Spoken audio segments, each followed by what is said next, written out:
Bonjour à tous et bienvenue dans ce nouvel épisode de Celeb Chat Podcast. Au sommaire d'aujourd'hui. Souvenez-vous, je vous avais dit dans un précédent épisode que Jessica Alba et son mari Kash Warren avaient annoncé leur séparation après 16 ans de mariage. Eh bien, aujourd'hui, l'actrice parle enfin de ce nouveau chapitre personnel.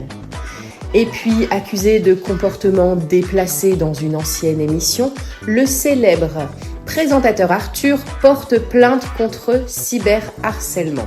Je vous raconte tout aujourd'hui. Mais tout de suite, David Beckham fait sensation avec un visage transformé lors de son passage dans le Today Show. Alors, chirurgie esthétique ou autre raison, je vous en parle aujourd'hui dans Celeb Chat Podcast. Alors, prêt ? C'est parti. David Beckham, ancien footballeur et icône mondiale, a suscité la curiosité de ses fans lors de son apparition au Today Show le 15 janvier 2025. Son visage, visiblement gonflé, a immédiatement alimenté des rumeurs sur une éventuelle intervention esthétique.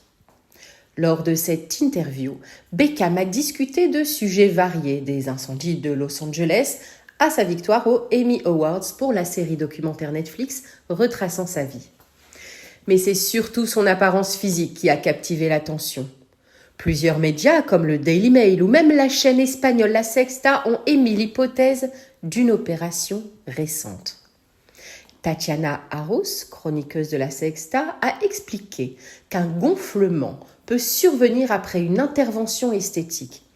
D'autres ont été moins indulgents, qualifiant son apparence de déclin. Malgré ces commentaires, Beckham n'a fait aucune déclaration, pour le moment, sur une éventuelle chirurgie. Alors qu'il s'agisse d'une retouche ou d'un problème temporaire, cette transformation ne laisse personne indifférent. Les fans espèrent même que l'icône retrouvera bientôt son sourire légendaire. Vous pouvez retrouver ces images sur le compte Instagram Celeb Chat Podcast. Jessica Alba, l'actrice de 43 ans, a surpris ses fans en annonçant son divorce avec Kash Warren, 45 ans, après 16 ans de mariage. Dans un message émouvant publié le 16 janvier sur Instagram, elle a partagé son parcours de transformation personnelle. Après des années de réflexion et d'évolution, il est temps pour nous de commencer un nouveau chapitre en tant qu'individu, a-t-elle écrit.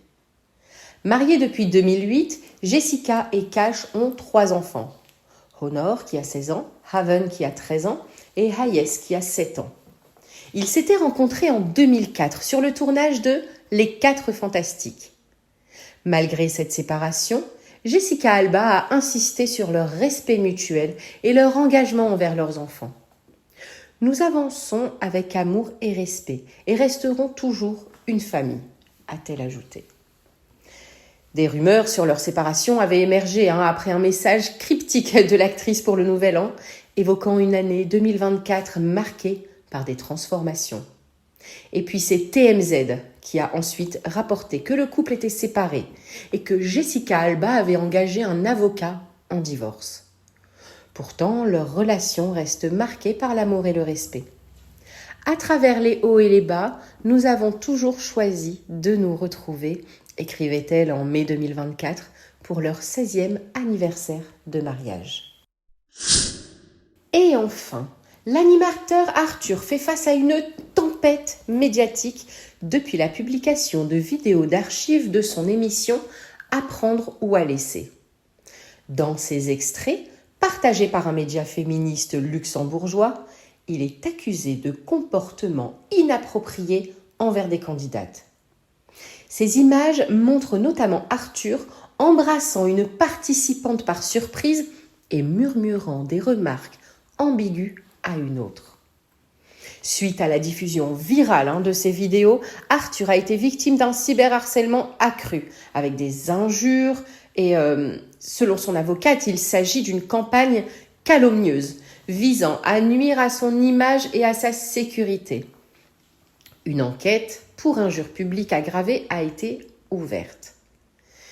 Arthur, qui fête ses 30 ans de carrière tout de même à la télévision, a déclaré aux Parisiens que ces comportements reflétaient les codes d'une autre époque, où le format de l'émission imposait parfois d'improviser. En réponse à ces accusations, il a déposé plusieurs plaintes, notamment contre Meta, pour identifier les responsables des contenus litigieux. Cette affaire soulève des questions sur l'évolution des comportements à l'écran et les limites de la mémoire télévisuelle. Et voilà, c'est les Piel Podcast, c'est fini pour aujourd'hui. Mais on se retrouve demain pour de nouvelles News People. Allez, ciao ciao.